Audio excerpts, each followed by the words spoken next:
Family card বিতরণের প্রতিটি ধাপে স্বচ্ছতা নিশ্চিতের নির্দেশ প্রধানমন্ত্রীর। বাস্তবায়ন কৌশল নিয়ে বৈঠক। প্রকৃত উপকারভোগীতে তথ্য ভান্ডার তৈরিতে গুরুত্বারোপ।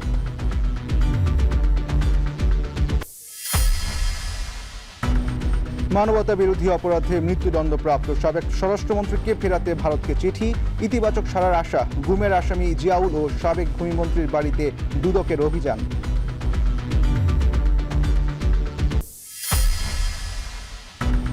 হামের সঙ্গে পাল্লা দিয়ে বাড়ছে ডেঙ্গুতে মৃত্যু। একদিনে প্রাণ গেল ৩ জনের।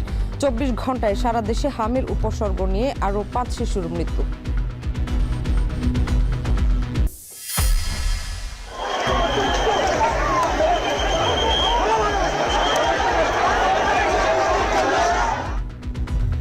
ককরোচ পার্টির পদযাত্রা ঘিরে দিল্লিতে রণক্ষেত্র। ৫টি মেট্রো স্টেশন ও মোবাইল ইন্টারনেট বন্ধ। শিক্ষামন্ত্রীর পদত্যাগ দাবিতে অনড় অবস্থান।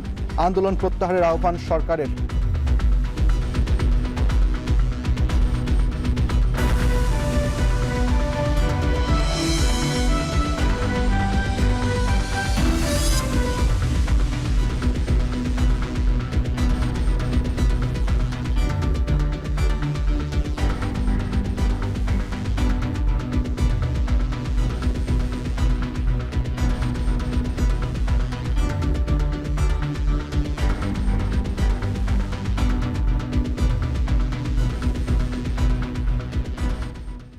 স্বাগত। এখন সন্ধ্যায় পুরো আয়োজনে আপনাদের সঙ্গে আছি আমরা দুজন। আমি শামীমা শাম্মী। আমি ইশতিয়াক আহমেদ। ফ্যামিলি কার্ড প্রক্রিয়ায় সর্বোচ্চ স্বচ্ছতা ও জবাবদিহিতা নিশ্চিতের নির্দেশনা দিয়েছেন প্রধানমন্ত্রী তারেক রহমান। এই কার্যক্রম সম্প্রসারণের পরিকল্পনা ও বাস্তবায়ন কৌশল নিয়ে গুরুত্বপূর্ণ বৈঠকে তিনি এই নির্দেশনা দেন। এছাড়া দায়িত্ব গ্রহণের পর প্রথমবার স্বাস্থ্য মন্ত্রণালয় পরিদর্শন করেন প্রধানমন্ত্রী। এদিন তারেক রহমানের সঙ্গে বৈঠক করেছেন আইএলওর মহাপরিচালক। এই সময় শ্রমিকদের অধিকার সংরক্ষণ, নিরাপদ কর্মপরিবেশ নিশ্চিত ও আন্তর্জাতিক শ্রমমান বাস্তবায়নের প্রত্যাশা ব্যক্ত করেন প্রধানমন্ত্রী। বিস্তারিত প্রতিবেদনে। বিএনপির নির্বাচনী ইশতেহারের অন্যতম প্রধান অঙ্গীকার ফ্যামিলি কার্ড কর্মসূচি। এই কর্মসূচির অগ্রগতি এবং পর্যায়ক্রমে তা সারা দেশে বাস্তবায়নের রূপরেখা নিয়ে সোমবার সচিবালয়ে মন্ত্রিপরিষদ বিভাগে সংশ্লিষ্ট কর্মকর্তাদের সঙ্গে বৈঠক করেন প্রধানমন্ত্রী তারেক রহমান। ধাপে ধাপে এই কার্যক্রম বাড়াতে বৈঠকে বাস্তবসম্মত পরিকল্পনা, আধুনিক প্রযুক্তির ব্যবহার এবং বিভিন্ন মন্ত্রণালয়ের মধ্যে সমন্বয়ের ওপর জোর দেন প্রধানমন্ত্রী। প্রকৃত উপকারভোগীদের কাছে সুবিধা পৌঁছাতে নির্ভুল তথ্য ভান্ডার গড়ে তোলার পাশাপাশি পুরো প্রক্রিয়ার স্বচ্ছতা ও জবাবদিহিতা নিশ্চিত করার নির্দেশনা দেন তিনি। এর আগে সচিবালয়ে স্বাস্থ্য মন্ত্রণালয়ে পরিদর্শনে যান প্রধানমন্ত্রী তারেক রহমান। সেখানে কর্মকর্তাদের সঙ্গে মতবিনিময় করেন তিনি। স্বাস্থ্যসেবার মান উন্নয়ন ও সরকারি হাসপাতালের আধুনিকায়নের বিভিন্ন দিক নির্দেশনাও দেন প্রধানমন্ত্রী। এদিকে প্রধানমন্ত্রী তারেক রহমানের সঙ্গে সৌজন্য সাক্ষাৎ করেছেন আন্তর্জাতিক শ্রম সংস্থার পরিচালক গিলবার্ট এফ হংবো। প্রধানমন্ত্রীর দায়িত্ব গ্রহণ করায় তারেক রহমানকে অভিনন্দন জানিয়ে তিনি বলেন, জনগণের প্রত্যক্ষ ভোটে নির্বাচিত সরকার দায়িত্ব গ্রহণের পর বাংলাদেশের প্রতি আন্তর্জাতিক সম্প্রদায়ের আস্থা আরও বেড়েছে। এ সময় শ্রমিকদের অধিকার সংরক্ষণে, নিরাপদ কর্মপরিবেশ নিশ্চিত ও আন্তর্জাতিক শ্রমমান বাস্তবায়নে সরকারের অঙ্গীকার পুনর্ব্যক্ত করেন প্রধানমন্ত্রী। রাজু আহমেদ, এখন, ঢাকা।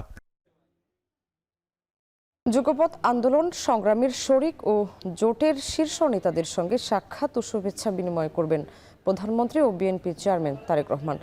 সন্ধ্যা 7:30টার দিকে রাষ্ট্রীয় অতিথি ভবন যমুনায় শুরু হবে সাক্ষাৎ। এর মধ্যে আসতে শুরু করেছেন শরিক দলগুলোর শীর্ষ নেতৃবৃন্দ। বিস্তারিত জানাতে যমুনার সামনে থেকে যুক্ত হচ্ছেন সাব্বির রোজ। রোজ, জানাবেন এখন পর্যন্ত কোন কোন দলের নেতৃবৃন্দ এসেছেন আর এই সাক্ষাতে কি কি বিষয় থাকছে?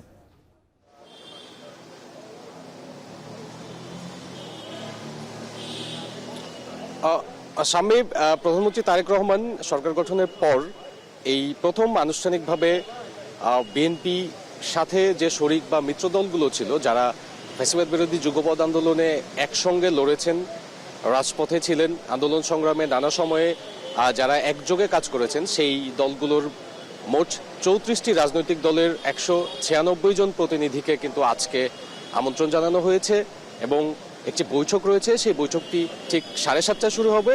এখন পর্যন্ত প্রধানমন্ত্রী এসে উপস্থিত হননি, তবে বিভিন্ন রাজনৈতিক দলের নেতৃবৃন্দ কিন্তু এসেছেন আমরা দেখেছি এবং আর কিছুক্ষণের মধ্যেই অর্থাৎ 7:30টায় এই বৈঠকটি শুরু হবে। পরবর্তীতে একটি নৈশভোজও রয়েছে।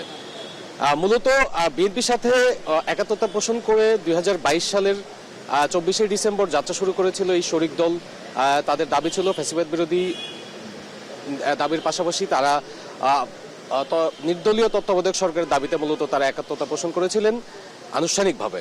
এবং তার পরবর্তীতে আমরা দেখেছি যে সম্প্রতি ত্রয়োদশ জাতীয় সংসদ নির্বাচনের আগেও বিএনপির সাথে প্রায় 42-এর মতো নিবন্ধিত অনিবন্ধিত সহ শরিক ও মিত্র দলগুলো কিন্তু আন্দোলনে অংশ নিয়েছে। এবং সর্বশেষ কিন্তু 2024 সালের যে গণ আন্দোলন ছিল সেখানেও কিন্তু বিএনপি সহ এই সকল শরিক ও মিত্র দলগুলোর কিন্তু সমমনা দলগুলোর কিন্তু একটি ব্যাপক ভূমিকা রয়েছে।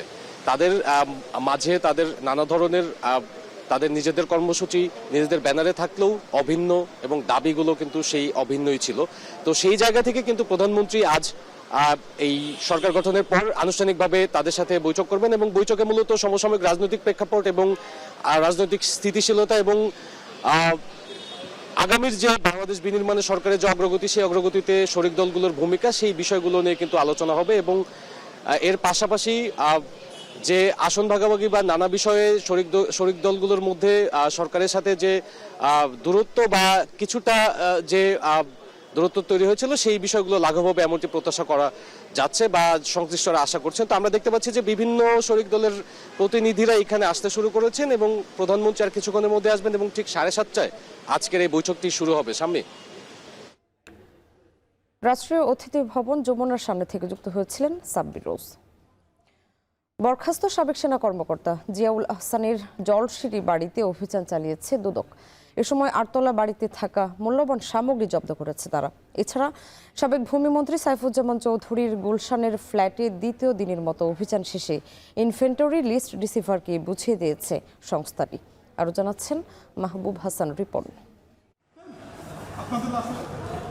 আওয়ামী সরকারের আমলে প্রভাবশালী হিসেবে আলোচিত ছিলেন বরখাস্তকৃত সেনা কর্মকর্তা জিয়াউল আহসান। 24-এর 5 আগস্ট ছাত্র জনতার অভ্যুত্থানে শেখ হাসিনা সরকারের পতনের পর গুম খুন সহ বের হতে থাকে একের পর এক অপরাধ। চলতি বছরের 7 জানুয়ারি দুদকের আবেদনের পরিপ্রেক্ষিতে জ্ঞাত আয় বহির্ভূত সম্পদ অর্জনের মামলায় জিয়াউল আহসানকে গ্রেপ্তার দেখানো হয়। সেই মামলা তদন্তে বরখাস্ত সাবেক এই সেনা কর্মকর্তার জলসিঁড়ি আবাসন প্রকল্পের বাড়িতে অভিযান চালায় দুদকের বিশেষ team. Major general Ziaul Ahsan ওনার সম্পত্তি। সোমবার রাজধানীর সেগুনবাগিচায় দুদক কার্যালয়ে এ বিষয়ে ব্রিফিংয়ে জানানো হয়, দুদকের উপপরিচালক মোহাম্মদ হাফিজুল ইসলামের নেতৃত্বে একটি দল সকাল থেকে রূপগঞ্জ জলসিঁড়ি বাড়িতে অভিযান চালায়। সেখানে বিলাসবহুল আসবাবপত্র, বিভিন্ন কাজে ব্যবহৃত সামগ্রী এবং আর্থিক অসঙ্গতির কিছু চেক পাওয়া গেছে বলে জানান তিনি। ওখানে বিপুল পরিমাণ ব্যবহার্য সামগ্রী পাওয়া গেছে এবং কিছু আর্থিক তথ্য পাওয়া গেছে। ইনভেন্টরি লিস্ট কমপ্লিট করার পরে এই গণপূর্ত সংশ্লিষ্ট যে নির্বাহী প্রকৌশলী আছেন নারায়ণগঞ্জ জেলার, যেহেতু একটি নারায়ণগঞ্জ জেলায় অবস্থিত আপনারা আগেই বলেছি, তাকে বুঝিয়ে দিবেন। এদিকে আওয়ামী সরকারের সাবেক ভূমিমন্ত্রী সাইফুজ্জামান চৌধুরী জাবেদের গুলশানের ফ্ল্যাটে দুদিনের অভিযান শেষে জব্দ করা বিভিন্ন সামগ্রীর তালিকা রিসিভারকে বুঝিয়ে দিয়েছে দুদক। সাবেক ভূমিমন্ত্রী সাইফুজ্জামানের দুটি অবরুদ্ধ ফ্ল্যাটের বিষয়ে আমাদের আজকে যে টিম গিয়েছিলেন ওনারা গতকাল এবং আজকে মিলে তাদের সকল কার্যাদি সম্পন্ন করেছেন। ওখানে দুটি ফ্ল্যাট ছিল, এখানে drawing room, bedroom, kitchen room, এগুলো থেকে প্রায় আমাদের যে লিস্ট এই অনুযায়ী প্রায় 260 আইটেমের বেশি ওখানে ব্যবহার্য সামগ্রী পাওয়া গেছে। গেল 2রা জুলাই আদালত আদেশে সাইফুজ্জামান চৌধুরীর গুলশানের দুটি ফ্ল্যাট নিয়ন্ত্রণে নেয় দুদক। মাহবুব হাসান রিপন, এখন, ঢাকা। জুলাইয়ে সংঘটিত মানবতাবিরোধী অপরাধের মামলায় মৃত্যুদণ্ডপ্রাপ্ত সাবেক স্বরাষ্ট্রমন্ত্রী আসাদুজ্জামান খান কামালকে প্রত্যর্পণের জন্য ভারত সরকারকে আনুষ্ঠানিকভাবে চিঠি দিয়েছে বাংলাদেশ। ট্রাইব্যুনালের রায়ের অনুলিপিও পররাষ্ট্র মন্ত্রণালয়ের চিঠির সঙ্গে পাঠানো হয়েছে। 5 আগস্টে শেখ হাসিনার সরকারের পতন হলে সাবেক স্বরাষ্ট্রমন্ত্রী ভারতে পালিয়ে আছেন। গত বছরের 17 নভেম্বর শেখ হাসিনা আসাদুজ্জামান খান কামালকে মৃত্যুদণ্ডের রায় দেন ট্রাইব্যুনাল 1। রাজধানীতে এক অনুষ্ঠান শেষে পররাষ্ট্র প্রতিমন্ত্রী জানান, সুসম্পর্কের স্বার্থে ভারতের কাছ থেকে ইতিবাচক সাড়া পাওয়ার বিষয়ে সরকার আশাবাদী।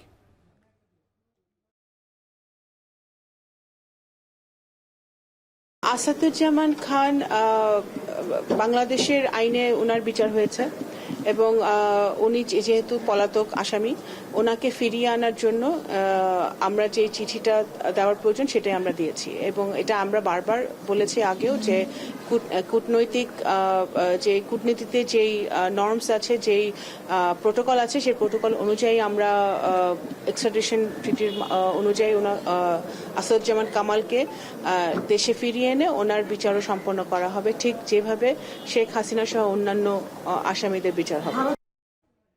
ইয়াবা সহ মাদক নিয়ন্ত্রণে মিয়ানমার সীমান্তে কাঁটাতারের বেড়া নির্মাণের পরিকল্পনা করছে সরকার, এমনটি জানিয়েছেন স্বরাষ্ট্রমন্ত্রী সালাউদ্দিন আহমদ। দুপুরে বিজিবির সদর দপ্তর পরিদর্শন শেষে সাংবাদিকদের প্রশ্নের জবাবে তিনি আরও বলেন, সীমান্তের ল্যান্ডমাইন দুর্ঘটনা নিয়ন্ত্রণে কাজ করছে বিজিবি। স্বরাষ্ট্রমন্ত্রী জানান, জিয়াউর রহমানের হত্যা মামলার আসামি মোজাফফর হোসেনকে সেনাবাহিনীর কাছে হস্তান্তর করা হয়েছে। কোর্ট মার্শালের মাধ্যমে তার বিচার হবে। একই ব্যক্তিকে সিভিল এবং কোর্ট মার্শাল উভয় আইনে বিচার করা যায় না বলেও জানান তিনি।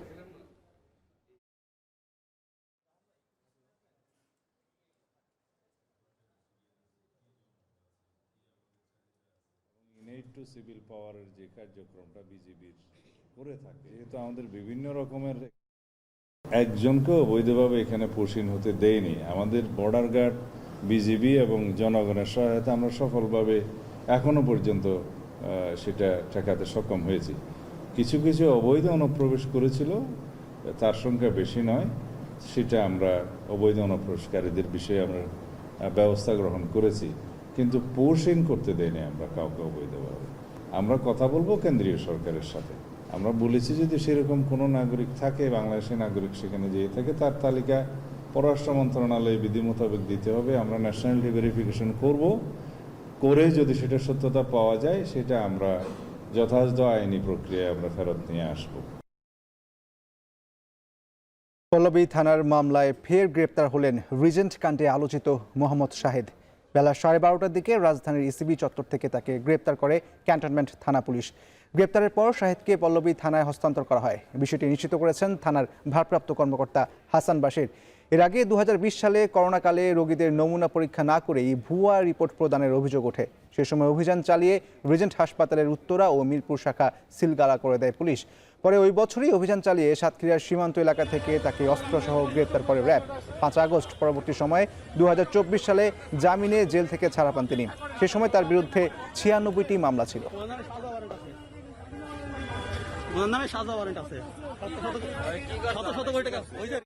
হামের সঙ্গে পাল্লা দিয়ে বাড়ছে ডেঙ্গুতে মৃত্যু। সারা দেশে একদিনে ডেঙ্গুতে আক্রান্ত হয়ে প্রাণ গেল 3 জনের। একই সময়ে হাসপাতালে ভর্তি হয়েছে আরও 372 জন। সোমবার স্বাস্থ্য অধিদপ্তরের বিজ্ঞপ্তিতে বলা হয়, সকাল 8টা পর্যন্ত 24 ঘন্টায় ডেঙ্গুতে 3 জনের মৃত্যু হয়েছে। এই 3 জনের বাড়ি ঢাকা, বরিশাল ও খুলনায়। আক্রান্ত ব্যক্তিদের মধ্যে বরিশাল বিভাগে 67, চট্টগ্রাম বিভাগে 54, ঢাকা উত্তর সিটি কর্পোরেশনে 22, ঢাকা বিভাগে 103, ঢাকা দক্ষিণ সিটি কর্পোরেশনে 52, খুলনা বিভাগে 43, ময়মনসিংহ বিভাগে 21, রাজশাহী বিভাগে 4 ও রংপুর বিভাগে 6 জন হাসপাতালে ভর্তি হয়েছেন। স্বাস্থ্য অধিদপ্তর আরও জানায়, চলতি বছর ডেঙ্গুতে এখন পর্যন্ত মৃত্যু হচ্ছে 37 জনের। এর মধ্যে চলতি মাসেই মারা গেল 19 জন। দেশে হাম ও উপসর্গে প্রাণ গেছে আরও 5 শিশুর। এদিকে 72 ঘন্টায় সিলেটে উপসর্গ নিয়ে 7 শিশুর মৃত্যু হয়েছে। এতে বিভাগ জুড়ে উদ্বেগ ছড়িয়েছে। রোগীর চাপে ওয়ার্ড থেকে শুরু করে আইসিইউ সবখানেই শয্যা সংকট। সময় মতো টিকা না পাওয়াকেই এর অন্যতম কারণ হিসেবে দেখছেন বিশেষজ্ঞরা। স্বাস্থ্য বিভাগ বলছে, সংক্রমণ বৃদ্ধির প্রকৃত কারণ অনুসন্ধানে বিশেষজ্ঞদের সঙ্গে সমন্বয় করে সিদ্ধান্ত নেওয়া হবে। আরও জানাচ্ছেন সন্দীপন শুভ। প্রিয়জনের সুস্থতার আশায় ঘন্টার পর ঘন্টা অপেক্ষা করছেন স্বজনরা, কিন্তু অনেক সময় সেই অপেক্ষার অবসান ঘটছে সুখের সংবাদে। হামের ভয়াবহ ছোবলে প্রতিদিনই দীর্ঘ হচ্ছে মৃত্যুর মিছিল। শুধু আইসিইউ নয়, হাসপাতালের শিশু ওয়ার্ড, সাধারণ ওয়ার্ড, এমনকি এক্স-রে বিভাগেও বাড়ছে রোগীর চাপ। প্রতিদিনই নতুন নতুন শিশু ভর্তি হচ্ছে হামের জটিল উপসর্গ নিয়ে। গত 3 দিনেই হামে আক্রান্ত হয়ে 7 জন শিশুর মৃত্যু পরিস্থিতিকে আরও উদ্বেগজনক করে তুলেছে। তোর ঘুরে যায়, এরপরে ওই যে শরীরে পুষাল হয় আর বাচ্চার শ্বাস প্রশ্বাস একটু বেড়ে যায়, আর অনেক কষ্ট হয়েছে বাচ্চার খুব। আমরাও অনেক ক্লান্ত হয়ে ধরে ওই হসপিটালে ডাক্তারের যে ওই চিকিৎসার কারণে আমার বাচ্চা সুস্থ আছে, আইসিইউতে আছে, 10 মাস ওনার বয়স। পয়লা শ্বাসকষ্ট আছিল, আমরা উসমানিতে আসলাম 5 দিন, আর এখন ওই গেছে কি হাম হওয়ার পরে শ্বাসকষ্ট নিমুনি বাড়ি গেছে। জ্বর ছিল, দুধ মায়ের দুধটা নিয়ে খাইতে পারছে না, এখন আগের চেয়ে মোটামুটি একটু ভালো, জ্বরও কমছে। বিশেষজ্ঞ চিকিৎসকদের মতে হামের সংক্রমণ বাড়লেও এর একক কোনো কারণ এখনো নিশ্চিত হওয়া যায়নি। তবে সময়মতো টিকা না নেওয়ায় শিশুদের মধ্যেই সংক্রমণ ও জটিলতা বেশি দেখা যাচ্ছে। ব্রঙ্কোনিউমোনিয়া, হার্ট ফেইলিওর ও পুষ্টিসহ বিভিন্ন জটিলতার কারণেই অধিকাংশ শিশুর মৃত্যু হচ্ছে বলে জানিয়েছেন তারা। মানুষজনের সচেতনতার অভাব দেখা যাচ্ছে, একই পরিবারের আক্রান্তরা বেশি আসছেন। আমাদের এখানে যে ভর্তি হওয়া রোগী দেখা যাচ্ছে ম্যাক্সিমাম হচ্ছে একই পরিবারের, এবং কিছু কিছু এরিয়া আছে যেখান থেকে ম্যাক্সিমাম রোগীরা আসছেন। তো আমরা আশাবাদী ছিলাম যে ভ্যাকসিনেশন প্রোগ্রামের পরে এটা কমে আসবে, রোগী ভর্তির সংখ্যা কমে আসবে, কিন্তু হঠাৎ করে বেড়ে যাওয়ায় আমরা একটা কারণ উদ্ঘাটনের জন্য আমরা বিশেষজ্ঞদের কাছ থেকে মতামত নেওয়ার পরিকল্পনা করেছি। বিশেষ করে শিশু বিশেষজ্ঞ যারা আছেন এবং যারা এপিডেমিওলজিস্ট আছেন ওনাদের কাছ থেকে আমরা মতামত নিয়ে সেই অনুযায়ী স্বাস্থ্য অধিদপ্তর এবং স্বাস্থ্য মন্ত্রণালয় কাজ করবে। স্বাস্থ্য বিভাগের তথ্য অনুযায়ী চলতি মাসেই এখন পর্যন্ত হামে আক্রান্ত হয়ে মারা গেছে 22 জন, আর গত 4 মাসে সিলেট বিভাগে মোট মৃত্যুর সংখ্যা দাঁড়িয়েছে 103 জনে, যার মধ্যে 102 জনই শিশু। ভয়ঙ্কর এই পরিস্থিতি নিয়ন্ত্রণে টিকাদান কর্মসূচি জোরদার, সচেতনতা বৃদ্ধি এবং প্রয়োজনীয় চিকিৎসা সুবিধা নিশ্চিত করার দাবি জানিয়েছেন সংশ্লিষ্টরা। সন্দীপন শুভ, এখন সিলেট। টানা বর্ষণ আর উজানের ঢলে ফের বাড়ছে বিভিন্ন নদ নদীর পানিবন্দী হয়ে ভোগান্তিতে হাজারো মানুষ। এদিকে টানা বর্ষণে প্লাবিত শেরপুর বরগুনার নিম্নাঞ্চল, বেড়িবাঁধে ধসের শঙ্কায় উপকূলবাসী। বৈরী আবহাওয়ায় ব্যাহত হচ্ছে মাছ শিকারও। বিস্তারিত প্রতিবেদনে। টানা ভারী বর্ষণ ও ভারত থেকে নেমে আসা পাহাড়ি ঢলে বিপদসীমার উপরে বইছে শেরপুরের চেল্লাখালী নদীর পানি, বাড়ছে ভোগাই ও মহারশী নদীর পানিও। প্লাবিত হয়েছে ঝিনাইগাতি ও নালিতাবাড়ী উপজেলার নিম্নাঞ্চল। দ্রুত পানি বৃদ্ধির ফলে নালিতাবাড়ী উপজেলার 10 থেকে 12টি গ্রামের কয়েক হাজার মানুষ পানিবন্দী হয়ে পড়েছে। তীব্র স্রোতে ভেসে গেছে কয়েকটি মাছের ঘের ও সদ্য রোপণকৃত আমনের বীজতলা। বন্যা পরিস্থিতি মোকাবেলায় সব ধরনের প্রস্তুতির পাশাপাশি বন্যার্ত পরিবারের জন্য চালসহ শুকনো খাবারের ব্যবস্থা করা হয়েছে বলে জানিয়েছে জেলা প্রশাসন। বাড়ি ঘর তলায় গেছে গা, রাস্তা রুট তলে গেছে গা, এই জ্বালাজোলা সব তলে। আজকে রাতে যে বন্যাটা আসলে আপনার মনে করেন আমরা ধানের বীজ রোপণ করছিলাম, কারণ তো এই বন্যায় আপনার ধানের বীজটা বর্তমানে একদম পুরোপুরি শেষ পর্যায়ে শেষ। এই যে আমরা রাস্তায় দাঁড়ায় রয়েছি, এই রাস্তাটা ওই 2004-এও পানি এই রাস্তাটা গড়ায় নাই। এদিকে উজানের ভারী বর্ষণে নেত্রকোনা, সোমেশ্বরী সহ বেড়েছে বিভিন্ন নদ নদীর পানি। তবে এখনও বন্যা পরিস্থিতি ও জলাবদ্ধতার সৃষ্টি হয়নি বলে জানিয়েছে পানি উন্নয়ন বোর্ড। টাঙ্গাইলের গোপালপুরে ধসে গেছে যমুনা নদী রক্ষাবাঁধের কিছু অংশ। এতে ঝুঁকিতে রয়েছে ভুয়াপুর তারাকান্দি সড়ক। গতকাল থেকে বন্ধ রয়েছে এই সড়কে যান চলাচল। স্থানীয়দের অভিযোগ, মাসখানেক ধরে ভাঙন শুরু হলেও ভাঙন রোধে কোনো ব্যবস্থা নেয়নি পাওবো। যে ব্লকগুলো দেওয়া হয়েছিল সেই ব্লকগুলো কি পরিপূর্ণ কিনা সেটা তদন্ত করা আছে কিনা সেটা জানা নেই। বর্তমানে বাস ট্রাক ভ্যান সব বন্ধ আছে। টানা বর্ষণে সাতক্ষীরার উপকূলীয় এলাকায় একের পর এক বেড়িবাঁধে ধস ও ফাটল দেখা দিয়েছে। শ্যামনগর ও আশাশুনি উপজেলায় প্রায় 20 কিলোমিটার বেড়িবাঁধ রয়েছে ঝুঁকিপূর্ণ অবস্থায়। জোয়ারের পানির চাপ বাড়লে বাঁধ ভেঙে বিস্তীর্ণ এলাকা প্লাবিত হওয়ার আশঙ্কায় স্থানীয়রা। এদিকে অমাবস্যার জোয়ারে বরগুনার পায়রা, বিষখালী ও বলেশ্বর নদীর পানি বেড়েছে। এতে তলিয়ে আছে জেলার নিচু ও চরাঞ্চল। চরম দুর্ভোগে বেড়িবাঁধের বাইরে থাকা বাসিন্দারা। সাগর উত্তাল থাকায় মাছ ধরতে না পেরে উপকূলে ফিরে এসেছে হাজারো ট্রলার। এই পানি উঠে গেলে রাস্তা ভরে যায় পানিতে, আমরা গাড়ি চালাইতে পারি না, মানুষ কর্মজীবী যারা আছে কর্মস্থলে যাইতে পারে না। আমরা খুবই আতঙ্কের মধ্যে থাকি। সরকার আমাদের বেড়িবাঁধটা যদি একটু ভালো করিয়া বাঁধার চেষ্টা করত। এছাড়া পটুয়াখালীর কলাপাড়ায় টিয়াখালী নদীর পানির তোড়ে ধসে পড়েছে একটি আঞ্চলিক সড়ক। সাদ ইসলাম শামস, এখন। আওয়ামী লীগের সাবেক মন্ত্রী ও এমপিদের মালিকানায় থাকা ৪৯টি রিক্রুটিং এজেন্সির লাইসেন্স বাতিল করেছে প্রবাসী কল্যাণ ও বৈদেশিক কর্মসংস্থান মন্ত্রণালয়। এসব এজেন্সির বিরুদ্ধে মালয়েশিয়ায় শ্রমবাজারে সিন্ডিকেটে কয়েক হাজার কোটি টাকা আত্মসাৎ ও বিদেশে পাচারের অভিযোগ রয়েছে। মন্ত্রণালয়ের মনিটরিং শাখা থেকে এ সংক্রান্ত প্রজ্ঞাপন জারি করা হয়। মালয়েশিয়ায় সিন্ডিকেট করে লোক পাঠিয়ে অতিরিক্ত অর্থ আত্মসাতের অভিযোগে পল্টন থানায় মানব পাচার মামলায় এসব লাইসেন্স বাতিল করা হয়। মামলা এজেন্সিগুলোর বিরুদ্ধে আদালতে চার্জশিট দিয়েছেন তদন্তকারী কর্মকর্তা। তারই পরিপ্রেক্ষিতে এই ৪৯টি লাইসেন্স বাতিল করেছে মন্ত্রণালয়। এসব লাইসেন্সের মালিকানায় সাবেক মন্ত্রী ও এমপিদের মধ্যে উল্লেখযোগ্যরা হলেন লোটাস কামালের স্ত্রী ও মেয়ের মালিকানাধীন এজেন্সি, সাবেক এমপি বেনজির আহমদ, মাসুদ উদ্দিন চৌধুরী, নিজামুদ্দিন হাজারি, নূর আলী, রুহুল আমিন স্বপন ও মাহবুবুর রহমান সঞ্জুর মালিকানাধীন এজেন্সি।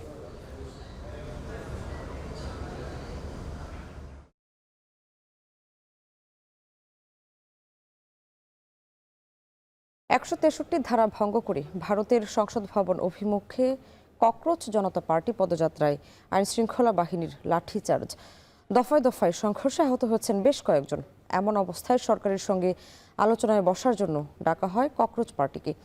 বৈঠকে কেন্দ্রীয় স্বাস্থ্যমন্ত্রী বিক্ষোভকারীদের অবস্থান ধর্মঘট প্রত্যাহারের আহ্বান জানান।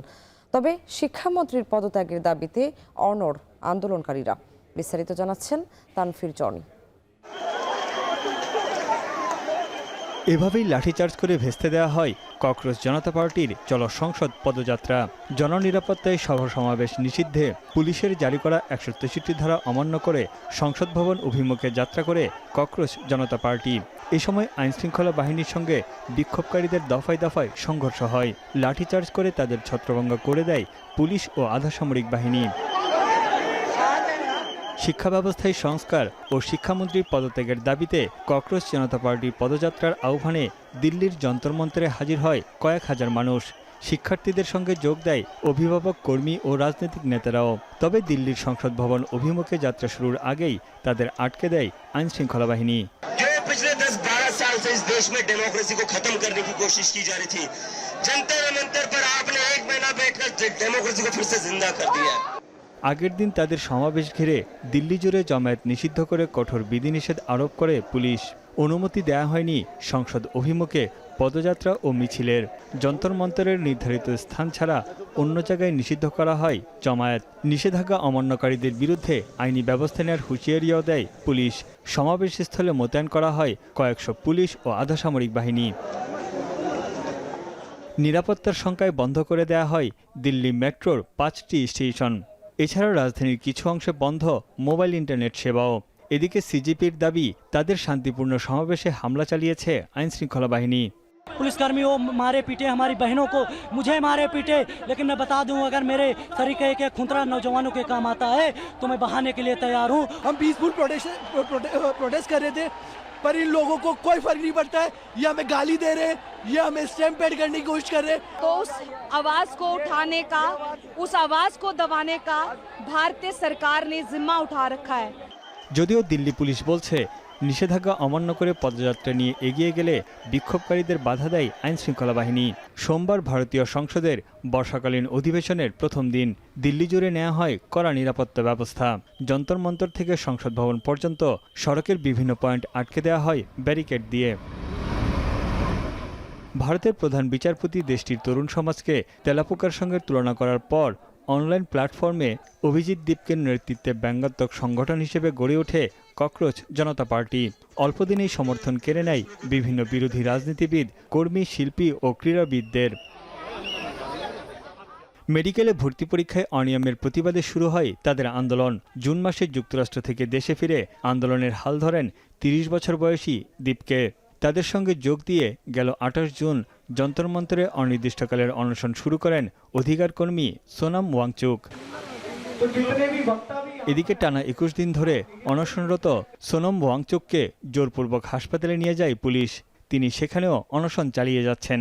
59 বছর বয়সী ওয়াংচুকের শারীরিক অবস্থা বিবেচনায় বেসরকারি হাসপাতালে স্থানান্তরে তার স্ত্রীর আবেদন বাতিল করে দেয় কর্তৃপক্ষ। এ বিষয়ে করা আপিলের শুনানিতে রাজি হয়েছে দিল্লি হাইকোর্ট। তানভীর জানি, এখন বিশ্ব। সাধারণ মানুষের জীবন ব্যয় কমিয়ে আনতে কাজ করবে যুক্তরাজ্য সরকার। দেশটির নতুন প্রধানমন্ত্রী হিসেবে শপথ নেয়ার পরই এই প্রতিশ্রুতি দেন অ্যান্ডি বার্নাম। যুক্তরাজ্যকে রাজনৈতিক ও অর্থনৈতিক মডেল হিসেবে গড়ে তুলতে চান তিনি। আরও জানাচ্ছেন জাহানারা ভূঁইয়া। আরও একবার নতুন প্রধানমন্ত্রী পেল যুক্তরাজ্য। সোমবার দেশটির ৪৯তম প্রধানমন্ত্রী হিসেবে দায়িত্ব নিলেন লেবার পার্টির নেতা অ্যান্ডি বার্নাম। স্থানীয় সময় সকালে বাকিংহাম প্যালেসে রাজা তৃতীয় চার্লসের কাছ থেকে আনুষ্ঠানিক দায়িত্ব নেন বার্নাম। এরপর ১০ নং ডাউনিং স্ট্রিটে এসে বক্তব্য রাখেন তিনি। প্রতিশ্রুতি দেন যুক্তরাজ্যকে রাজনৈতিক ও অর্থনৈতিক মডেল হিসেবে গড়ে তোলার, সেই সঙ্গে রাজনৈতিক অস্থিতিশীলতা কমিয়ে আনার কথা বলেন নতুন এই প্রধানমন্ত্রী। এগোতে চান ১০ বছরের দীর্ঘ পরিকল্পনা নিয়ে, কমাতে চান জীবনযাত্রার ব্যয়। Making this a moment for reflection and new resolution. It requires my generation of politicians to raise our game and rise to the new challenge. রাজা তৃতীয় চার্লস ক্ষমতা নেওয়ার পর গেল ৪ বছরে এ নিয়ে পঞ্চম প্রধানমন্ত্রী পেল যুক্তরাজ্য, আর গেল ১ দশকে পেল সপ্তম প্রধানমন্ত্রী। ডেভিড ক্যামেরন থেকে Theresa May, Boris Johnson, Liz Truss, Rishi Sunak ও সবশেষ কিয়ার স্টারমার, কেউ বেশি দিন টিকতে পারেননি ক্ষমতার মসনদে। অ্যান্ডি বার্নামের আগে বাকিংহাম প্যালেসে রাজার কাছে আনুষ্ঠানিক পদত্যাগপত্র জমা দেন সাবেক ব্রিটিশ প্রধানমন্ত্রী কিয়ার স্টারমার। ডাউনিং স্ট্রিটের বিদায়ী ভাষণে তার শাসনামলের সফল দিকগুলো তুলে ধরেন। দায়িত্ব নেওয়ার ঘণ্টাখানেক আগে লন্ডনে গৃহহীনদের দাতব্য সংস্থা পরিদর্শন করেন অ্যান্ডি বার্নাম। শুরুতেই তাদের জন্য কাজ করার প্রতিশ্রুতি তার। জাহানারা ভূঁইয়া, এখন বিশ্ব। এই ছিল এখন সন্ধ্যায়। এখন টেলিভিশন ওয়েবসাইটে দেখতে ভিজিট করুন www.ekhon.tv। এছাড়া ফেসবুকে দেখতে ভিজিট করুন facebook.com/tv.ekhon এবং ইউটিউবে দেখতে ভিজিট করুন youtube.com/c/ekhon tv।